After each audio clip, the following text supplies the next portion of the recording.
Yo, what is up YouTube, man? One problem with a 7'3" center can be perimeter defense. Now, don't get me wrong, NBA 2K22 is the best year to play perimeter defense with a 7'3" or even a 7' plus center because the speed is not terrible. I have a 61 speed, I have a 60 steal, you know, it's something, nothing crazy, but we get to try out extreme clamps, a lock takeover on a 7'3" center with max wingspan. Now, this is not supposed to be possible. When there is a will, there is a way, and we found the way today. Now, you see the defensive badges I got on. I get 41 of them, but there's not a lot of, like, perimeter stuff I can put on. Like, I don't get clamps, I don't get menace. I got a little bit of pickpocket. We're just gonna see how it goes. Now, right here, I'm going to go ahead and start off the video while telling you guys, a lot of those contests where people kind of mismatch expert you, where they kind of shoot and you're there, but since you're tall, it ends up just shooting over you, under you. I don't know exactly which way you would call it, but it does help prevent that quite a bit. Another thing you got to remember too with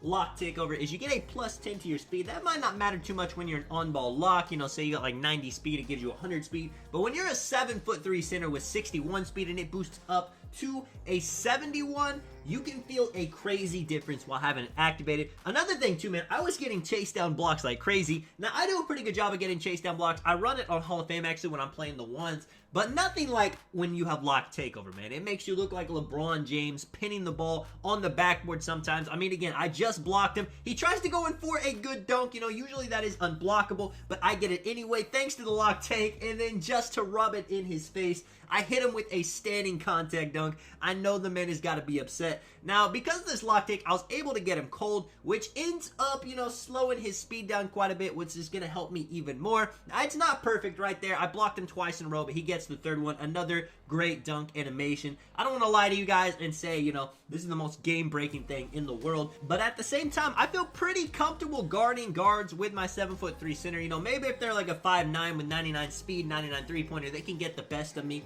on some situations. But with lock takeover, man, I'm taking that challenge all day. I can feel like nobody will score on me with this takeover activated. I can play on-ball lock with a 7'3" with extreme clamps on. It is nuts. This guy trying to get into the paint. Now, rim lock, it doesn't really matter in this instance where he's just going up contested. And you see, after some paint mashing, he finally does get it. So I feel like if you're trying to guard the paint, rim protecting takeover is still the way to go. If you guys saw my video about stuff blocks on the glitch 6'7", you're gonna notice I say I feel like I get better perimeter contests with rim takeover, which is nuts. I don't feel that way with the lock takeover. I do think lock takeover is best for getting those outside contests whenever they're taking jump shots, but it does help get the speed boost for the chase down blocks. Right here is another thing too. This guy's like running back and forth. I'm not sure if the lock takeover is intimidating him to the point where he can't really get to the paint because he thinks he's gonna get bumped. I don't feel like having extreme clamps on a build with no clamps at all actually helps you bump people like crazy. Even a build with clamps on Hall of Fame paired with extreme clamps, I don't think it's like game-breaking bumping people, but you will see a little bit later in the video. I do end up bumping the guard, making him pick it up a little bit, so it's not useless in that situation. If you're gonna ask what lock takeover should I run if I want to run one on a center, I would go with perimeter badge drop. You don't know how much having somebody's badges go down one tier actually affects them. A lot of people rely on badges to score. It's pretty crazy to say. Again, getting chase down blocks all day, that was the most I seen this takeover do for me. But like I was saying, you know, extreme clamps is okay, but bumping somebody only does so much if it's not actually going to make them pick up the ball. And then when it comes to enhanced jump shot contests, I don't know, man. I feel like I have that takeover on sometimes and I will jump at people and it'll still be just a yellow, or it'll be even worse. It'll say open instead of wide open. I don't think it does enough to the point that it's useful. Now, if it actually worked properly, then I would say enhanced jump shot contest could be the best takeover to have on a tall big.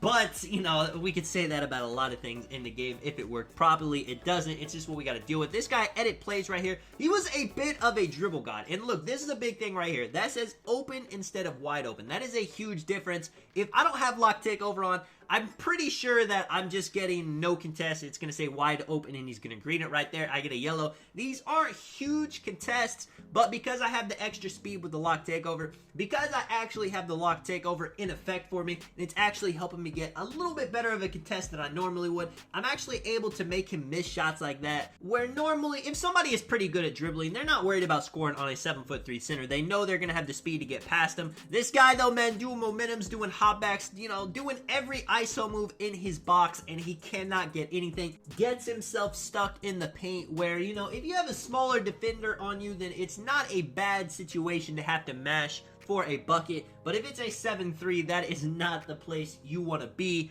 Now, did I have fun using lock takeover? Yes, I did. Is it as game-breaking as I thought it would be? No. You know, I didn't feel like this made me Superman, but I did feel a difference, and if I was going to be in a situation where I knew I had to guard ball with this build, I would always want to have lock takeover on it. What you guys could try if you want to test this out for yourself is you can actually run juice. That's going to give you even more of a speed boost. Instead of 71 speed, you'll actually have 81 speed with juice takeover activated. You know, juice is underrated. I'll have to make a video talking about it specifically eventually. Right here, you know, kind of just bullying this man. Even with lock takeover, even having a takeover that doesn't really boost my offensive abilities, I'm still going to have an easy advantage in the paint. The man Panic picks up the ball. I'm going to give credit to lock takeover right there, where he's a little bit worried. Maybe I'm going to bump him too hard. Maybe I'm going to get a better contest than I actually would have, so he got nervous, didn't want to shoot it. Or maybe he's even thinking that I'm going to get a strip steal because I got lock takeover on, which, you know, I was not getting too many steals with this. I was trying though, but the build I have, it just, you know, 60 steals not enough to get plucks. Right here, we got Grind Kyle, another guy that's pretty decent. Right there's the bump though, you know, extreme clamps. That's not enough though to justify the takeover. I was trying to get way bumpier with people and they just would not pick up the ball. This guy's hitting hotbacks and stuff like crazy. Again, he dribbled a long time. He wasn't able to get past me, and I do get a contest. You know, open instead of wide open is a very big difference. Now this build, I got 25 ball handle, so you're going to see this man actually ends up ripping me quite a bit. Stepping it back again.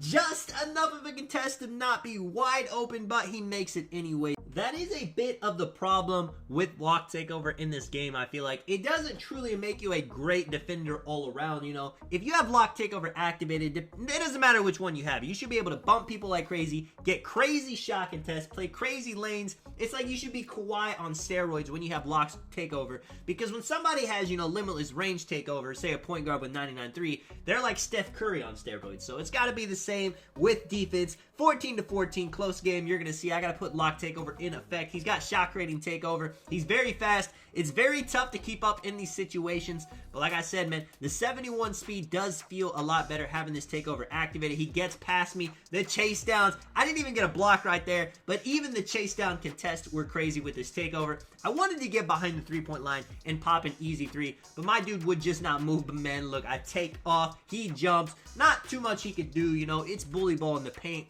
18-20, my takeover ran out. Just showing you guys the win right here. And a funny thing happens, actually. I run into this guy again. Now, you would think he kind of would figure me out right here because he played me once, but it is the exact opposite. Instead, I figured him out. I get the chase down block right there to actually activate my takeover, showing you guys, you know, him doing his absolute best to defend me. Now, this 7-3 post-score build I have is an automatic 2 on the 1v1 market. Now, it can be a problem if I can't get threes off because opponents will probably get a couple threes on me, but that changes when I have lock takeover on. Now, I can for sure get a couple stops. I can for sure make him take a couple twos instead of threes. So, at that point, it's not too bad of a thing to have a build that's just going to get a 2 every play, even though I could get threes if people leave me wide open. But dribbling for a 3 on a 7'3" center is a little bit tough. I'm actually going to make a video, you know, showing you guys me using sharp takeover on this build though, so you can see, you know, what it's like actually cooking up for my own three-pointer tip. He does the thing I was talking about earlier, gets himself stuck in the paint. I think a lot of people use that as a bailout. They just end up mashing right here. I see people not upgrade driving dunk and driving layup on 7'3" centers, 7'2" centers. Definitely do it, man. It's another offensive weapon you can add to your game. right here. The contest, the big open instead of wide open. Sometimes that's all you need to make someone miss. Now, if they're hitting those, it's a different story. But I was not seeing a lot of people hit opens when I had locked takeover. You know, if I don't have any takeover, those go in quite a bit. But with the takeover, I think that contest is actually doing something. 6-16, can't get himself open, drives to the paint. He doesn't even go up immediately because he's been chased down blocked so many times. Ends up just trying to mash. I can jump a million times with the beautiful pogo stick. Again, goes to the paint, tries to pump fake because the man is nervous getting blocked. I got 7 of them things. Snatch block him for the shot clock violation. 11-20, man. Let me know if you guys enjoyed the video, what you guys think of block takeover on a 7-3 big man. This is Tonic. I will catch you guys in the next one. I'm out. Peace.